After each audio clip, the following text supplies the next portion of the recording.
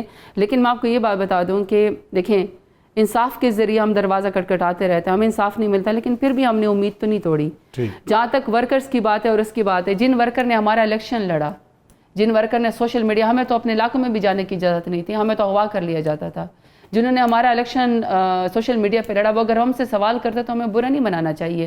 لیکن میں آپ کو یہ بات بتا دوں کہ اگر ہم کچھ لیڈرز جو ہیں وہ ہم سے سوال جواب ہوتے ہیں، ہم کچھ کرتے ہیں تو سوال جواب ہوتے ہیں نا۔ جب خان صاحب نے کہا، میں منسٹر تھی، کلائمیٹ چینج کی منسٹر تھی، خان صاحب خود وزیر اعظم تھے، جب رجیم چینج ہوا تو خان صاحب نے کہا اپوزیشن میں بیٹھنے کے بجائے ہم استعفے دیں گے، 1 منٹ کے اندر ہم سب نے استعفے دے دی ہے۔ تب خان صاحب کا ساتھ نہیں چھوڑا اگر ہمیں کرسی پیاری ہوتی تو۔ جب 9 مئی کا واقعہ ہوا، جس نے بھاگنا تھا بھاگ گیا، خان صاحب کو ٹھیک ہے کوئی اولاد سے تکلیف میں ہوا، کوئی خاندان سے، کوئی کاروبار سے، کوئی ٹارچر سے، لیکن اس کے باوجود ہم تو خان صاحب کے ساتھ کھڑے ہوئے، کیا نہیں ہمارے ساتھ کیا گیا۔ پھر 24 آئینی ترمیم ہوئی، پھر ہمارا امتحان تھا، ہم پھر خان صاحب کے ساتھ کھڑے رہے۔ تو تنقید بھی ہم ہی لوگوں کے اوپر ہوتی ہے، لیکن ہم ہی میدان کے اندر کھڑے رہتے ہیں۔ اور 60 کے قریب مقدمے بھی آپ پہ چل رہے ہیں۔ ایگزیکٹلی۔ تو جن مقدمے جو جب لوگ تنقید کر رہے ہوتے ہیں نا، ہم صبح صبح اٹھ کے نا 8 بجے کورٹ کے اندر اپنی حاضری لگوا رہے ہوتے ہیں، خان صاحب وفاداری کی قیمت چکا رہے ہوتے ہیں، تو اگر وہ ہم سے سوال کرتے ہیں تو کوئی بات نہیں، ہمارا جگرا بھی بڑا ہونا چاہیے۔ اللہ تعالیٰ کچھ لوگوں کا امتحان لیتا ہے، لیکن مجھے اتنا پتا ہے کہ خان صاحب اس ملک کو بچائیں گے، خان صاحب اس ملک کو آگے لے کر جائیں گے، اور مجھے یقین ہے دیر سے صحیح پر انصاف ہمیں ضرور ملے گا، خان صاحب باہر آئیں گے۔ زرتاج گل صاحبہ بہت بہت شکریہ پروگرام دیکھنے کا۔ کل اگین آپ سے اسی ٹائم پہ ملاقات ہوگی۔ Thank you very much.